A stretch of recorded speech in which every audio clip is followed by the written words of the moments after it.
One of the keys to time management for me is creating systems. Systems allow me to be efficient, but more importantly, consistent. But when it comes to systems, I only like to use ones that satisfy this criteria. They either have to save me time or they have to directly benefit my students in some way. And today's system does both. Hello, my time crunch teachers. Welcome to the show. This is your team teacher, Marielle DeRosier, here to help you optimize your teaching, technology, and time management. And today we are talking about the weekly check-in system that I use to not only allows me to know what's going on with each of my students, but it is also incredibly efficient and requires practically no work on the teacher's part. Incidentally, if this is the first show you're listening to, I am a 5th grade teacher this year. However, I think this system works with lots of different grades, and I've used it as young with 2nd grade and all the way through high school. And I'll also tell you how you can modify it for students that are maybe in pre-K or kinder or are pre-readers. But today I'll be covering 2 main topics. The first is how to solicit background info on your students so that you can have a sense of where they're coming from or experiences they've had. And the second topic is the actual automated check-in system I use to get a pulse on how the students are doing each week. And don't worry, there'll be very clear step-by-step directions on how to create all these systems. And if there's links to any templates or forms, I'll make sure to put them in the show notes. But the best part of all of these is that they're completely free. You don't have to pay anything. You don't have to subscribe to any systems or, I don't know, like websites or whatever. You can create these very quickly or use templates I have, and they're good to go to share with your students. So the first thing you're going to want to do is get as much background or history about your students as possible. And I like to do this on the first day or even the first week of school. But to be honest, I've also come in as a teacher mid-year and completely done this. So it doesn't matter what time of the year you're listening to this podcast or decide to implement these systems. They can work anytime. But knowing as much about your student's situation is going to help you tremendously in not only supporting them, but helping to make decisions about how to best meet their needs, and also to understand what sort of community or other people or family or whatever it might be that you can bring in to help the kids. So on the first day of school, I have homework, and the joke is that it's not for the kids, it's for their families or their parents. And I will link, I made a very specific video to this on my YouTube channel, so I'll link that video, but I'll basically explain what it is it's basically a form, letter, or template that I send to the kids that the kids take home and give to their family or caretakers that ask them to share background information or what's going on with the kid, what motivates them, that sort of thing, so that I can have a clear picture of what is a student's family system, but also where's this kid coming from, what are their interests, or what sort of challenges. If you're hearing something in the background, that's my dog. Charlie, I'll kick her out in a minute if she's being too chatty. She's my co-host today. Charlie is the only reason why I even have the dog in the room with me is because she has a little bit of separation anxiety, and nobody in the house is awake right now. It's kind of early in the morning when I'm recording this. So she wants to be with me, and she has a little bit of that separation anxiety because she was returned by not just one, but 2 separate families before she came into our house. Oh, Charlie. Yeah, she's appeared in some of my YouTube videos, but man, she's a little bit of a hot mess, but she's cute. I don't know. Maybe that's why I like her. Cute, but a hot mess. All right. Anyways, I'm going to kick her out if she makes too much noise.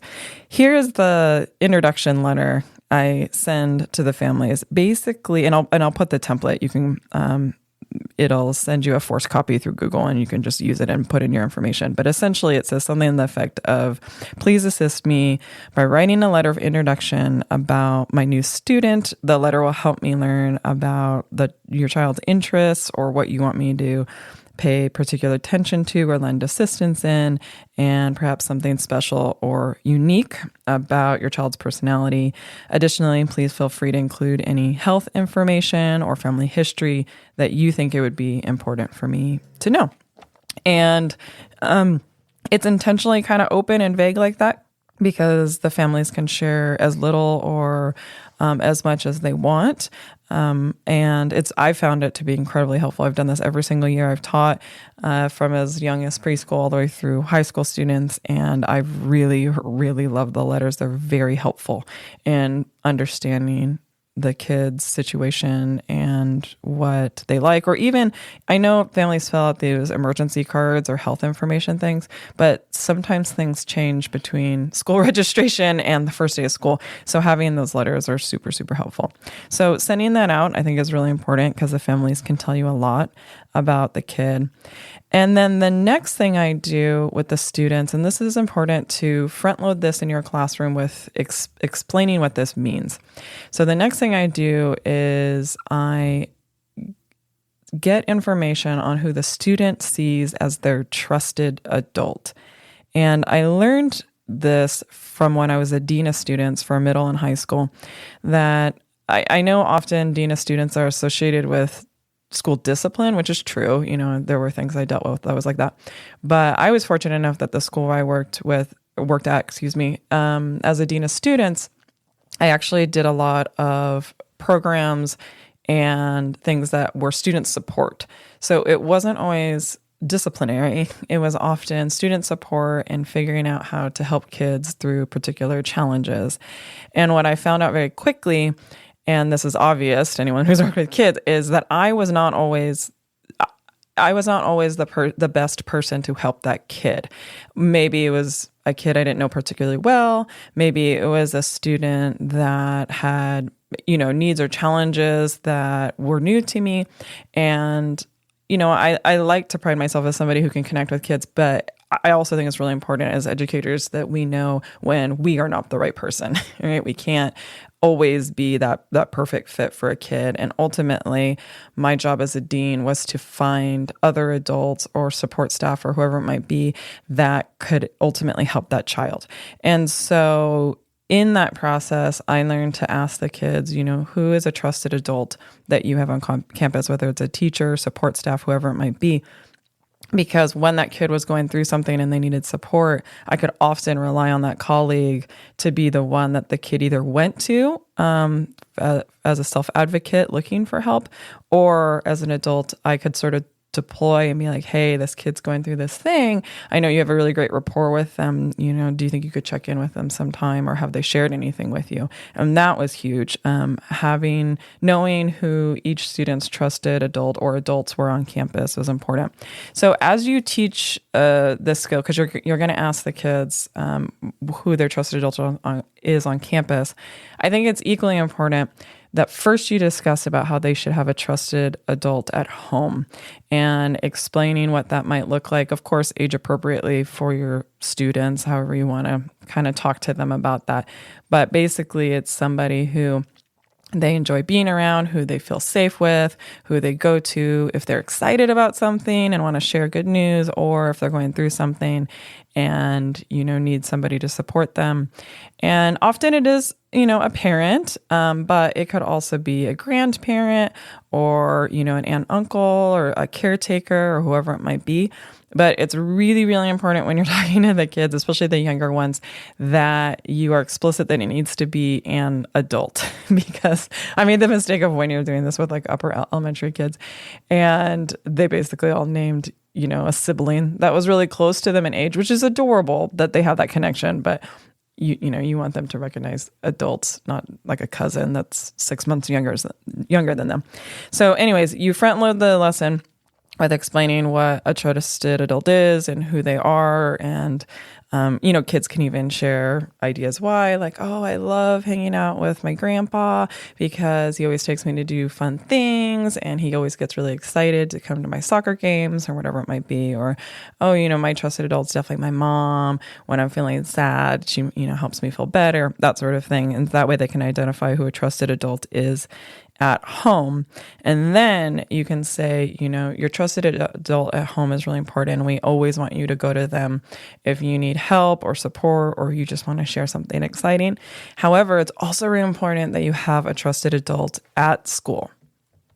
And the reason why the at school part is important is because while I'm always fine and totally support a kid telling somebody at home something that's going on, obviously that is the first person they should tell. Often there are things that are happening at school that require immediate attention. And so explaining to the students that having somebody they can go to on campus to help them is really important, especially if it's something that we need to address quickly or has some sort of time constraint. So we can talk about what that might look like. I often, elicit ideas from the kids of who that might be. And I've already, before I begin this discussion, created a Google form that I'm going to send out after. And I'll walk you through right now exactly what's on my Google form. It's really short, and I highly recommend whenever you do a Google form with students is make it short. Don't make too many questions. They just get question fatigue. But essentially, I just title it Trusted Adult. You have them put their first and last name, so it's easy to sort by their first or last name. And I have a question that says this: having a trusted adult at school is very important. A trusted adult is someone who you feel safe with and is easy to talk to. They are also someone who you feel comfortable going to if you need help with something.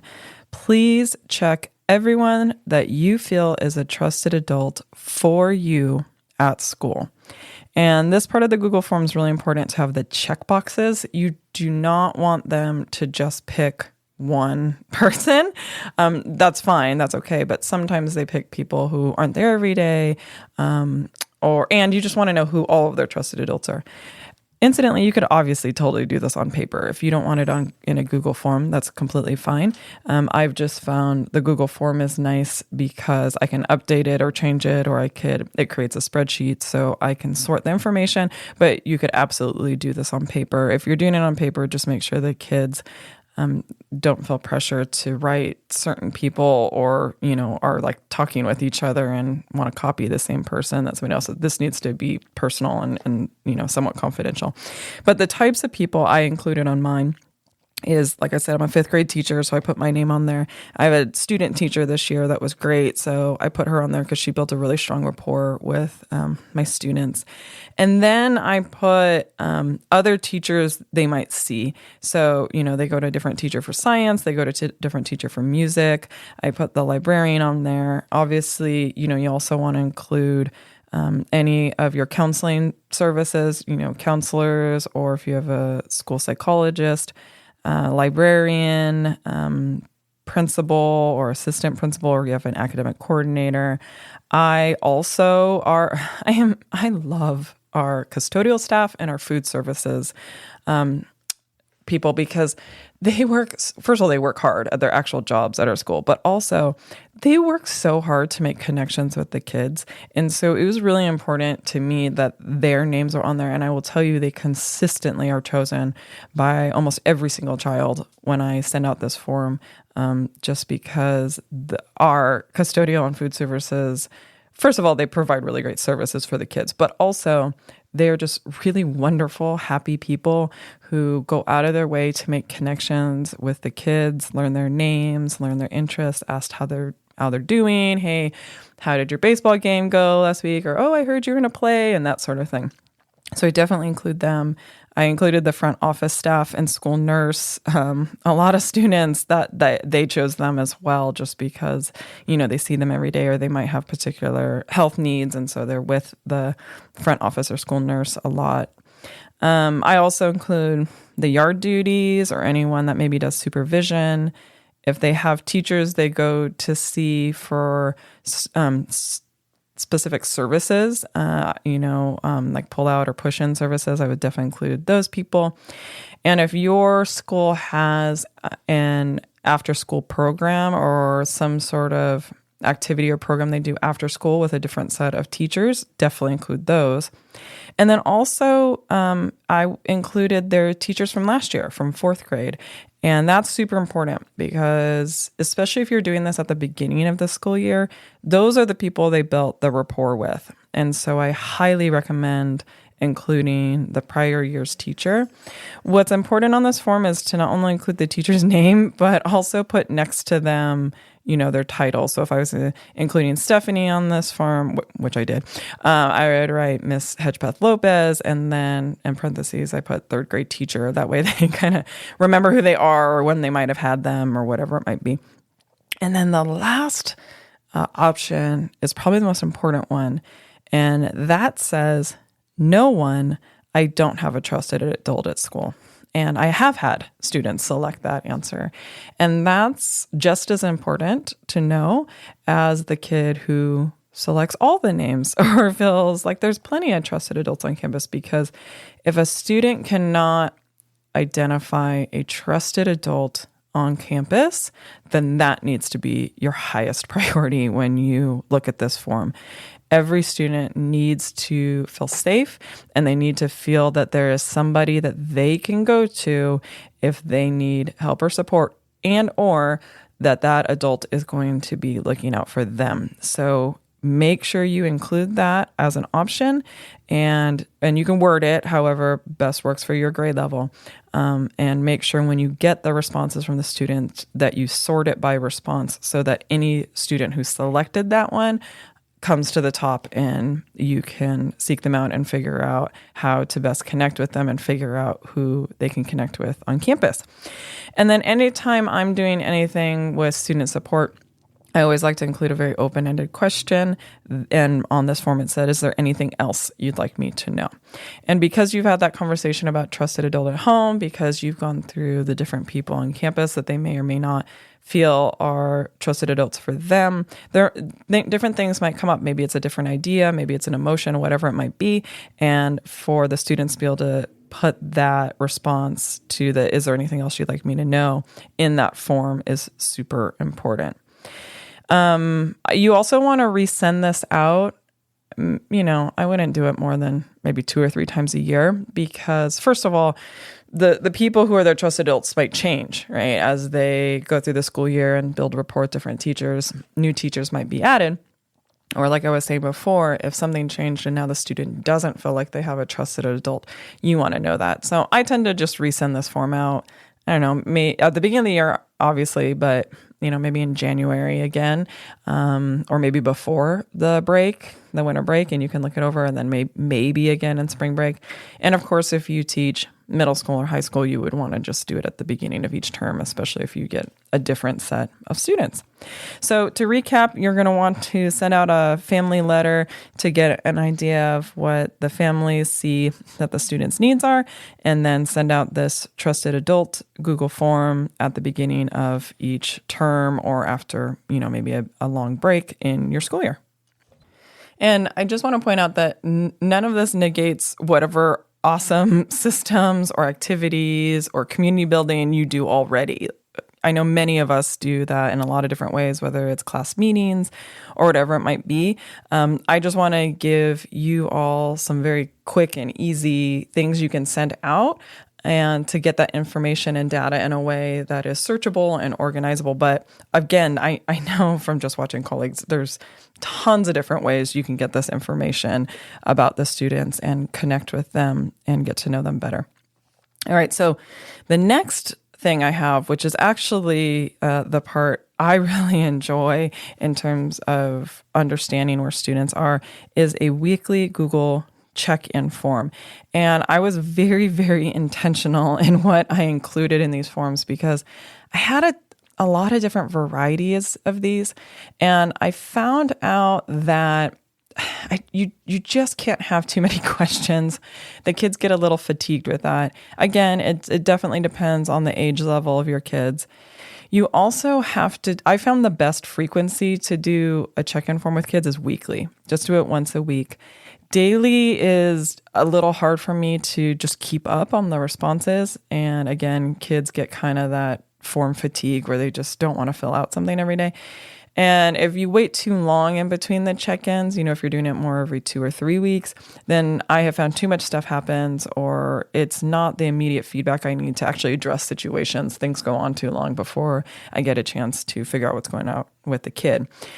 And again, I know there's wonderful systems that many of you have employed that are face-to-face check-ins with students, which I think is really great. And I think those are equally important. And especially if they're informal, as you're walking to recess, you're chatting with a kid or having lunch with them or whatever it might be.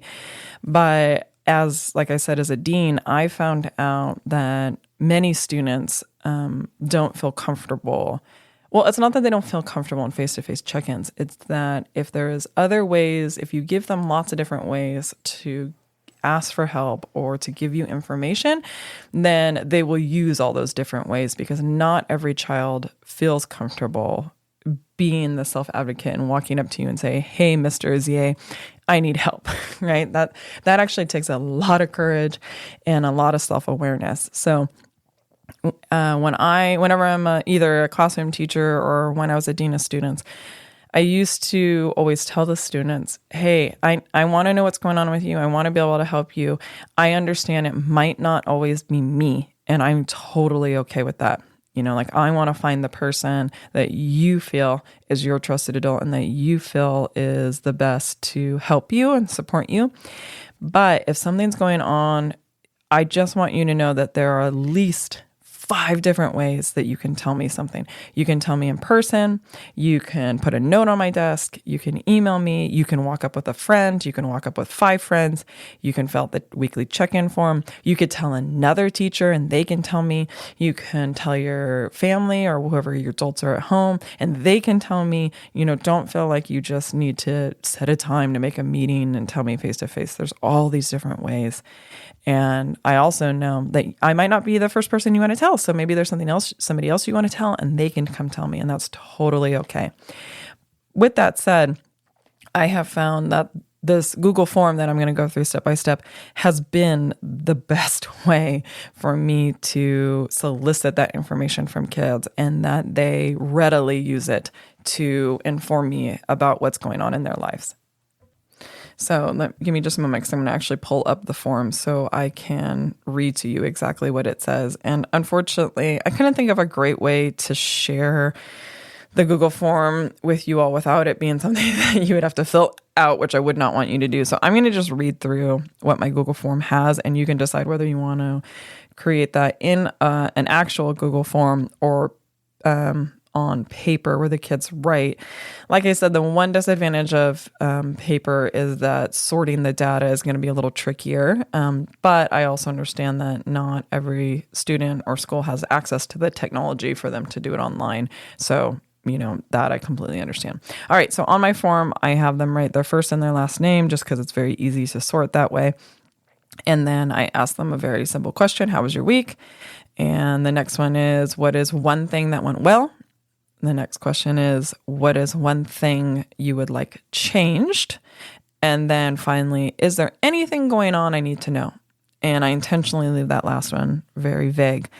Incidentally, I really like the question of what is one thing you would like changed, because sometimes the students, kind of go for like the easy or obvious answer. Like, I want to sit in a new seat, which is great because knowing that is really helpful.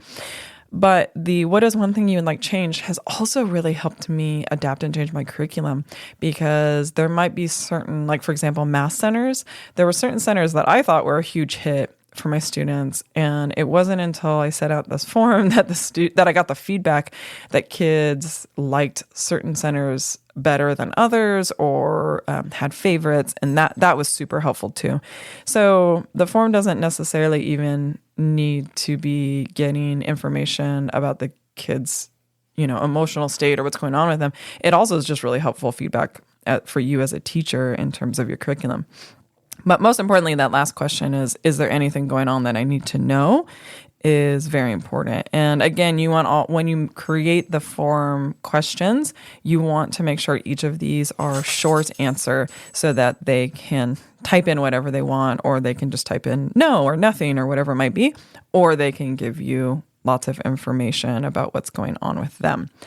If you have younger students or students who are pre-readers, I have found this to be successful with my colleagues where they had little pictures or emojis. And again, you can do this in a Google form or you can do it on pen to paper. And the question was something along the lines of, how are you feeling? And the emojis and the responses were things like, is a scale, right? So it's sad, not so great, okay, good, fantastic, or whatever words you think are the most applicable to your students in your grade level. And then they just circle the picture. And, maybe they can either talk to you, or you can have a check-in or class meeting or whatever you need to do for them to explain more. Or you can collect all of their responses of what picture they chose, and you can very quickly glance at it and sort it by emotion. So if you have a kid, I know, Charlie, if you have a kid or kids who pick the one that says sad or I'm not feeling great, then you can go talk to them or figure out what's going on with them. And or the kids that are saying everything's great, those kids are great to check in with too, but the pictures are really easy to sort by. Here's why I specifically like Google Forms or some sort of way they check in that you can sort the data, is because obviously first you can sort it by student. So you can start to see trends about how a kid is doing or requests they have or needs that they have throughout the school year. You can also sort it by response. So if you notice that the majority of students are selecting a response that they need help, or things or they have like a trend in how they're answering things, that's really important, because you can either decide to address that as an entire class and getting them support, or you can figure out, hey, what's going on with my particular class that, 6 of them or 10 of them are all experiencing this particular need. I also like having a Google form because it provides immediate feedback. So the kids fill it out, I look at the responses, and I can follow up with individual students or groups of students based on what they put in. And the reason why that trusted adult form is really important to do before you do this is if a kid gives me a response that indicates a high need, I then cross-reference the trusted adult form to see, okay, who have they identified as their trusted adult? And if I am not on that list, then I can pick one of those other colleagues to see if they'd be willing to check in with the kid. Or I could ask the kid, hey, do you want to go check in with, Mr. So-and-so? And I noticed, I read your Google form and I want to make sure that we can help you with that, or whatever it might be. Also, whenever I give a Google form to a group of students, I think it's really important to tell them to be very transparent of who can view the responses.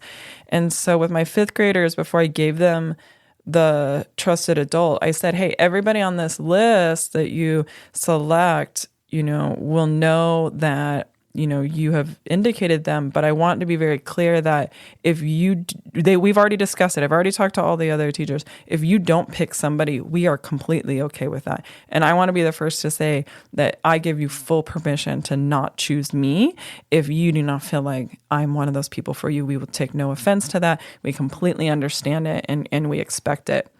And also for that Google form or the weekly check-in with the kids, I always tell the kids, I have access to your responses. The school administration have access to your responses, and the school counselors have access to responses, because I think that transparency is really important, that they know who can view the form and what they're writing. And I've actually only seen that be positive. So for example, if a kid needs counselor support, or if a kid wants to connect with our principal, they know that they're going to see the response. So the kids will write something or word it in a way that cues or flags that colleague that they want help from them or they want to talk to them. So I think that's very important. The other reason why I like the Google Forms is you can start to document trends as a class. Like I said, how are they doing? And then as you look at their responses, you can create referrals to your school counselors or any other support staff or even district programs. My student teacher, Susan. Hi, Susan. Susan's the best. Susan's actually not. She's done. She's done with her students. Actually, I shouldn't do the sad thing. I'm sad that I'm losing Susan, but I'm so happy that we gained an awesome, amazing, fantastic, hardworking teacher as part of our community. So I shouldn't be sad that Susan ended with me. But Susan and I caught that one of the students filled out a need in this weekly check-in about food. And food scarcity is something that many of our students deal with. And the student was indicating that they basically would like, their family just didn't have enough food or access to food. And we at our school district have a bunch of really great programs for kids and families. And so another teacher made a really great flyer in the languages that our family speaks, so English, Spanish, and Mixteco, of how to access the food pantry and food services. And so because that kid put in the response that was a need for their family, Susan was able to find the other colleagues or resources in district that we had to make sure we got that information, not just to that student, but gave it to all of the families in our class and school to make sure that everyone had access to that. So that was a really great way that this form helped us not only recognize a need for that particular family, but that many of the families weren't quite sure how to access these programs or like when they were open or what have you. And so through the hard work of my colleagues, we were able to get that information to the students. All right, I had to pause the recording and boot out Charlie. The jingle jangle of her collar was just way too distracting. We actually intentionally made her collar make noise because I've never had such a stealthy dog in my entire life. When we first got her, we almost named her Ghost because she's all white, her fur, and she would just kind of like very silently, like more quiet than a cat, which I didn't think was possible, just sneak up behind us or near us and just completely steal like the kids' pizza off their plate or, some snack or something we were holding in our hands. And so I was just sick of my kids screaming, Charlie ate my whatever. So we had to basically put a bell on her like she was a dairy cow so we know where she was. But when you're recording a podcast, it's not super fun to hear that. So thank you for your patience on me dealing with my dog. What was I talking about? Why I like Google Forms. I also like it because you can just send it to them either in their email or put on Google Classroom or whatever learning management system you have, and the kids click the link and they're good to go. You could also make copies of it so your colleagues can use it, and it'll most likely have the same people on it, and so people can use it. I like to either send it out or have the students access it Thursday morning or Friday morning, and we all do it at the same time. They pull out their computers, their Chromebooks, and they fill it out. And the reason why I like having it at the end of the week is, one, I can quickly scan the responses to see who I need to follow up with, either that day or the following week. Or if I need to write more detailed referrals, then I can do that during my planning period on Friday, or when I'm lesson planning after school or even on the weekend. And I would just caution you not to send out a weekly check-in form at the beginning of the week, like on a Monday or Tuesday, just because not enough days have gone by. You won't have enough data. And granted, they might be telling you something that happened over the weekend or happened the week prior, but I just found sending it out, a Wednesday or Thursday or Friday is nicer just because enough days have gone by, but also you have enough time to address something if it's an immediate need to look at it. So to recap, person-to-person systems are great for check-ins with students, but depending on the number of students you have, you might not have the time to do that weekly or daily. And so I like to create a Google form with the check-in questions. And when I write the show notes, I'll put the questions in there so you can see them if you want to type them yourself. And then send that form out or have the kids fill it out at the end of the week and just review the responses before the next week. So, classroom story. Usually with classroom, I like to end the podcast with a classroom story, and usually they're kind of funny or goofy. But today I wanted to quickly share some really sweet check-in responses that I got recently from my students. And one of them was a student that says that he was so happy because he scored a goal at recess and he just wanted to tell me about that. And I thought that was so sweet and cute that he wrote that. And then another student was elated because she wrote, "I'm so excited because my mom is going to have a baby and I'm going to be a big sister." So she was very, very excited about that. So I thought that was really sweet that the kids, so sometimes, the kids are writing big issues and sometimes they just want to share something fun about their day. And that's what I love about the check-in form as well. I also wanted to take a moment to thank thank one of my listeners. As you heard in the last episode, if you listened to episode 20, Stephanie and I talked about how we had to take a hiatus for a few months from the podcast because we were so sick and everyone around us got sick and we both lost our voices on different weeks, so we couldn't talk even if we wanted to. Anyway, there was a very long stretch where we didn't get a chance to record. And yesterday when I was posting the episode, I happened to see an Apple podcast review, and it was posted by someone who uses the handle Ruth. So I'm not sure if that's your actual name or not. But anyways, Ruth, thank you so much for leaving the review that said, you wrote, "I learned so much from you. Please keep the episodes coming." So I'm just so grateful for you saying that and giving us the motivation to keep going. And I really, really appreciate that. And I want to thank everyone else who has either left a review or sent an email or posted a comment on my YouTube channel. I love reading them. I really appreciate them. I really appreciate the feedback. So thank you so much for your kind words because they really make my day, and I love reading them. And also, as I've said on other episodes of my channel, the purpose of any of the content I create is not to market materials or sell thing. I mean, I don't have anything to sell.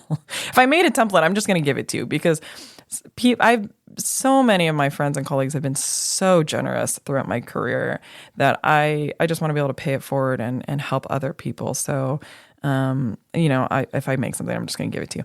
But the vision for my channel and this podcast, that often includes my friends and colleagues, is to help people become educators who are recognized for their talent, passion, and professionalism.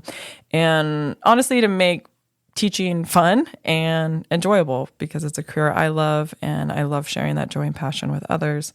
And I've learned so much from you all and people I've worked with. So if we can help you do that, then we feel like we've done something to be of service.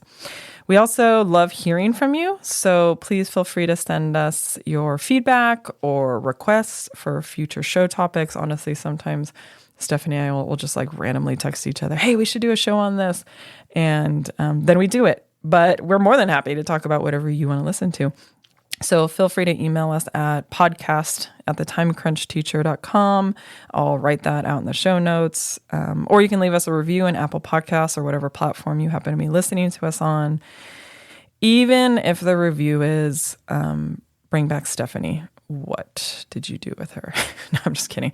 I gave her the day off because when we recorded yesterday's episode, not yesterday when it was post, meaning yesterday when in the recording schedule. She brought me cookies when we recorded the last episode, which was awesome. She actually brings me baked goods every time we hang out. She's so good about that. So it's part of the reason why my kids run to the door. And she shows, "Miss Hedgepath Lopez is here. What'd she bring?" By the way, if you ever hear anyone else on this podcast besides me, please know that those people are the real champions. None of them are getting paid for this. I mean, we're not selling anything. We're not collecting ad revenue. So the only thing they get out of this is me yelling at them to stop bumping the mic stand when we're recording. No, but they really are doing this purely to be helpful and to create a community of support for other teachers. So thank you, Lunch Bunch, for being there for our listeners and for me. We really appreciate it. Incidentally, Stephanie, when you listen to this episode, I have your Tupperware from the cookies that you brought. So I'll wash it and bring it to school tomorrow. I really like the cookie with the walnuts. That was really good. It was like a lemon bar with walnuts.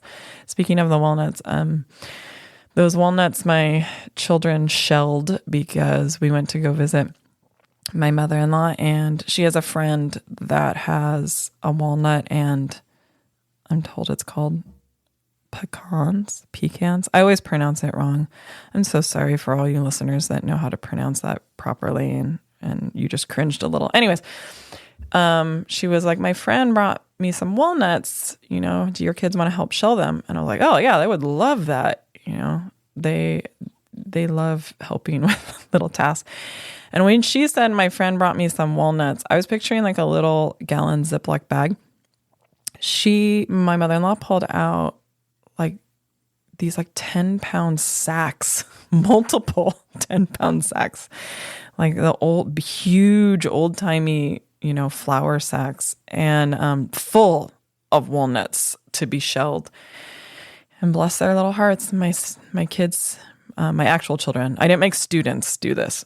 My actual children sat there and shelled those walnuts, cracked them open, and pulled them apart.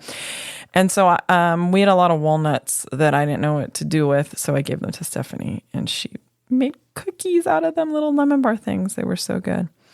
I don't know why I even bothered to script out these podcasts. It's supposed to be about how to save you time having check-ins with students, and instead I just talked to you about how I made my kids shell walnuts for like 3 hours. They wanted to. They got to hang out with grandma. It's fine. This should be called the time rambling teacher at this point.